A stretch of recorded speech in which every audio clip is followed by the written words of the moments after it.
వృశ్చిక రాశి మనం చూస్తే ఇందులో ఉన్న ఫస్ట్ నక్షత్రాలు తెలుసుకుందాం. విశాఖ 4వ పాదం, అనురాధ 1, 2, 3, 4 పాదాలు, జ్యేష్ఠ 1, 2, 3, 4 పాదాలంతా వృశ్చిక రాశిలో ఉంటారు.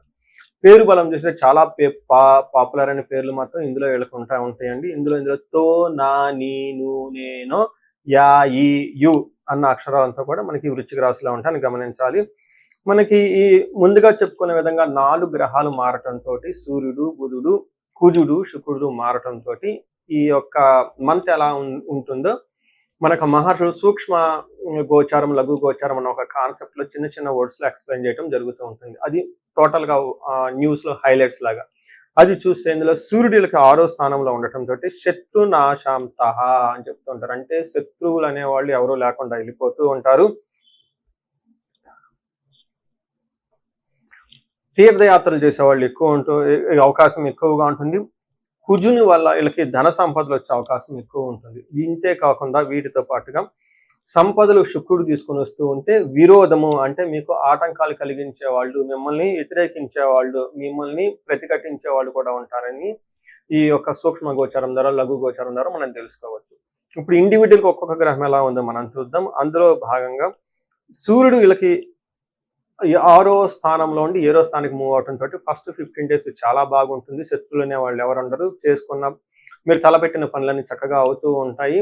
ఎక్కడ కూడా ఒక చిన్న రిమార్క్ రాకుండా వర్క్ అంతా ముందుకెళ్ళిపోతూ ఉంటుంది. అయితే 15వ తారీఖు సూర్యుడు మారటంతో ఒక 30 days మీకు సామంత జన విద్వేష ధారాపీడ సుతామయం ఉత్సాహ భంగకారిణి గోచారస్తే సప్తమే రవి అని చెప్తారు. అంటే దాని మీనింగ్ ఏంటి?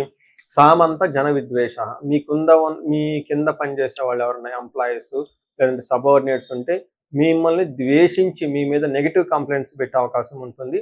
ధారాపీడ సుధామయం, ఇందులో ఏం చెప్తారు? భార్య కొంచెం హెల్త్ బాగా ఉండకపోవచ్చు. అంతేకాకుండా సంతానానికి అనారోగ్యము అవకాశం ఉంటుంది. అయితే ఉత్సాహ భంగకారణి, ఇది చాలా ఇంపార్టెంట్ మాట అండి. అంటే మీరు చాలా ఎనర్జెటిక్గా ఒక మంచి ప్లాన్ తీసుకొచ్చేసి దీన్ని ఎగ్జిక్యూట్ చేద్దాము, ముందుకెళ్ళిపోదాము అని మీరు కనుక ఒక ప్రపోజల్ చేస్తే దాన్ని వాళ్ళు క్రాష్ చేసి పక్కనేసే అవకాశం ఎక్కువగా ఉంటుంది. అంటే మీ ఎనర్జీకి వేరే వాళ్ళ ఎనర్జీ మ్యాచ్ అవ్వదు. దాంతో మిస్లీడింగ్ అంటే మిస్కమ్యూనికేషన్స్ వచ్చే అవకాశం ఎక్కువ ఉంటుందని గమనించుకోవాలి. అయితే శుక్రుడు 7వ స్థానంలో ఉండి ఫస్ట్ హౌస్ని దృష్టి పెట్టడంతో కొంచెం హెల్త్ టైర్డ్నెస్గా ఉండటం, డీహైడ్రేషన్ అవటం, గ్యాస్ట్రైటిస్ వచ్చే ప్రాబ్లం ఉంటుందని గమనించాలి. అయితే సూర్యుడు మనకి చాలా విషయాల్లో చక్కగా ఉన్నా కానీ కొన్ని విషయాల్లో మీకు ఆటంకాలు కలిగిస్తూ ఉన్నా, బట్ కుజుడు చక్కగా 6వ స్థానంలో ఉండటం మంచి ఉపయోగం ప్రకారంగా చాలా యూజ్ఫుల్గా ఉండే అవకాశం ఉంటుంది. దీంట్లో ఏ విధంగా అని గమనిస్తే కుజుడు 6వ స్థానంలో ఉంటే వస్త్రలాభో, ధాన్యలాభో, ధనలాభో యథాస్తథ మనోల్లాసో ధర్మసిద్ధి షష్టమస్తే భవేత్ కుజ అంటారు. అంటే 6వ స్థానంలో కుజుడు ఉండటం వల్ల చక్కగా వస్త్రలాభం ఉంటుంది. ధాన్యలాభం, అగ్రికల్చరల్ ఎవరైతే కనుక రైతులు ఉంటే వాళ్ళకి బాగా కలిసి వస్తుంది. ధనలాభంగా అంటారు. మనసంతా ఉల్లాసంగా ఉంటే ధర్మసిద్ధి, మంచి మంచి పనులు చేయాలనిపిస్తూ ఉంటుంది. అంటే ఇక్కడ కుజుడు చక్కగా మంచి సపోర్ట్ ఇస్తూ ఉన్నారు. అయితే కుజుడు కూడాను వీళ్ళకి హెల్త్ రిలేటెడ్ కాంప్లికేషన్ తీసుకొచ్చే అవకాశం ఉంటుంది. పర్టికులర్గా భార్యాభర్తల మధ్య చిన్న చిన్న గొడవలు కూడా వచ్చే అవకాశం ఉంటుందని గమనించాలి. అంటే ఏ ప్రకారంగా చూసుకున్నా సూర్యుడు కానీ కుజుడు కానీ మంచి సపోర్ట్ ఇస్తున్నారు. అయితే హెల్త్ విషయంలో కొంచెం ఆటంకాలు కలిగించే అవకాశాలు ఉన్నాయని తెలుసుకోవాలి. దీనితో పాటు మనకి శుక్రుడు వీళ్ళకి 8వ స్థానంలో ఉండటంతో 8వ స్థానంలో శుక్రుడు ఉండటం చాలా మంచిగా కలిసి వస్తుంది. దుఃఖానాశాంత మహాశౌక్యం బంధుమిత్ర సమాగమ రాజదర్శనం అర్ధప్రాప్తి రాష్ట్రమస్తే భృగునందనే అని చెప్తారు. అంటే 6వ ఇంట్లో కనుక శుక్రుడు ఉంటే దుఃఖనాశ అంటే మీకు ఇప్పటిదాకా ఏదైనా విషయంలో పడుతూ ఉంటే అదంతా పోయే అవకాశం ఉంటుంది. మహాసౌఖ్యం, మంచి కంఫర్టబుల్గా ఉంటారు. బంధుమిత్ర సమాగం, బంధువులతోటి మిత్రులతోటి చక్కగా కలిసి పార్టీల్లో ఫంక్షన్లో పార్టిసిపేట్ చేసే అవకాశం ఉంటుంది. రాజదర్శనం అర్ధప్రాప్తి అంటే పై అఫీషియల్ని కలవటము, మీకు కావాల్సిన ఏదైనా ప్రపోజల్స్ వాళ్ళతో చెప్పుకోవటం, వాళ్ళకి మీకు అనుకూలంగా ప్రవర్తించే అవకాశం ఎక్కువగా ఉంటుంది. అర్ధప్రాప్తి, ధనం కూడా వస్తుంది. సో చూసారు కదండి. అంతేకాకుండా టయానికి మంచి ఫుడ్ తింటూ చక్కగా యాక్టివ్గా ఎనర్జిక్గా ఉంటారని చెప్పవచ్చు. వీటితో పాటు మనం నక్షత్రం ప్రకారం కూడా మనం తెలుసుకోవచ్చు ఎలా ఉంటుందో. గ్రహాలు నక్షత్రాల మీద ప్రయాణం చేస్తున్నప్పుడు కొన్ని కొన్ని నక్షత్రాలకు ఏ విధంగా ఉంటుందో అంగగోచారం అనే కాన్సెప్ట్ ద్వారా మనకి మహర్షులు వివరించడం జరిగింది. అందులో భాగంగా విశాఖ నక్షత్రం వారికి రాజ్య లాభము, వస్త్ర లాభము అని చూపిస్తుంది. అంటే మీకు ప్రమోషన్స్ వచ్చే అవకాశం ఉంటుంది, అలానే షాపింగ్స్కి వెళ్ళే అవకాశం ఉంటుంది. దీనితో పాటు దరిద్రము, ధనహీనత, ఫైనాన్షియల్ గా బాగా ఇబ్బందులు పడే అవకాశం ఉంటుంది. అనురాధ నక్షత్రం వారికి బంధనము, రాజ్య లాభము, ధన జయము చూపిస్తుంది. అంటే వీళ్ళకి ఖచ్చితంగా ప్రమోషన్ వస్తుంది, జయప్రదంగా ఉంటారు. అయితే వీళ్ళకి ధన ప్రాప్తి కూడా చక్కగా ఉంటుంది. అయితే ఒక్క విషయంలో కేర్ఫుల్గా ఉండాలి.